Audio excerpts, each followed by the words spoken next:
What happens when a comedian's punchlines start to punch back at their career? Welcome back to The Emma Show, the place where we spill the tea, throw some shade, and of course, have a bit of fun along the way. I'm Emma, your guide through the weird and wonderful world of pop culture and comedy. Okay, so today we're diving into the wild ride that is Tony Hinchcliffe's career. Tony, if you don't know, is like this controversial figure in the comedy world. He's edgy, he's bold, and sometimes, yikes, he really toes the line. We're calling today's episode Tony Hinchcliffe, the Roastmaster's controversial comedy journey. So, once upon a time, I went to a comedy roast. Have you ever been to one? It's like literally an epic experience. But imagine a room full of people squirming in their seats as comics throw punchlines sharper than a new pair of stilettos. I remember walking in, all excited and expecting a good laugh. But honestly, I came out kind of mixed. Like, some of it was hilarious, and other parts, total cringe fest. That's the thing about roast comedy. It's like balancing on a razor's edge between humor and offense. Honestly, it's not for the faint of heart. Alright, let's unwrap this. Who is Tony Hinchcliffe really? Born in Youngstown, Ohio, Tony was raised by a single mom. And surprise, surprise, growing up in a tough neighborhood gave him that sharp wit and resilience. In 2007, he made the bold move to Los Angeles to chase his comedy dreams. Talk about a glow-up. Becoming a regular at the Comedy Store. That's like a fashionista getting into the front row at a Dior show, as you can imagine. It takes guts, grit, and a sense of humor that's as bold as a leopard print trench coat. And let's not forget his Netflix special, One Shot in 2016. OMG, it was filmed in one take. Talk about having nerves of steel. That kind of gutsiness is like Tony's signature style.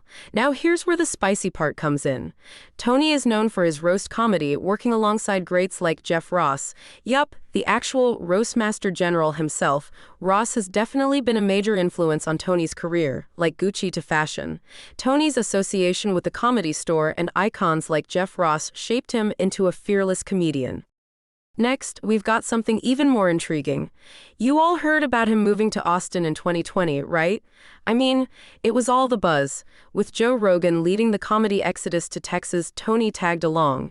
It's totally a kismet moment, like a new era in comedy, transforming Austin into this hot hub for comics.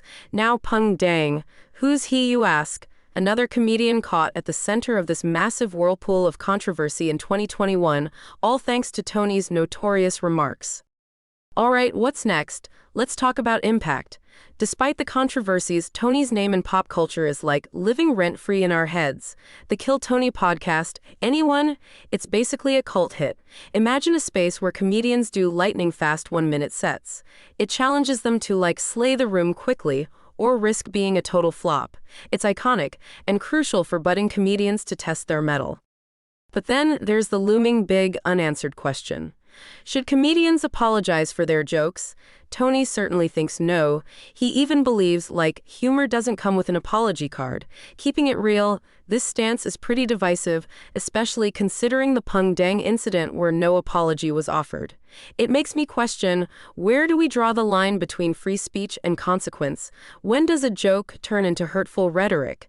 Comedic freedom is one thing, but honey, accountability, that's a whole different look. Okay, so what else, you ask? I can't wait to spill the tea on our next episode.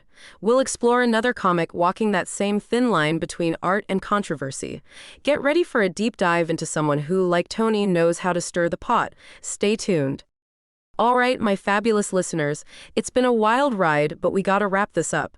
Remember, laughter can be the ultimate flex. It's how we navigate life's absurdities. Until next time, keep smiling, keep questioning, and never stop finding humor in even the most epic fail moments. This is Emma signing off.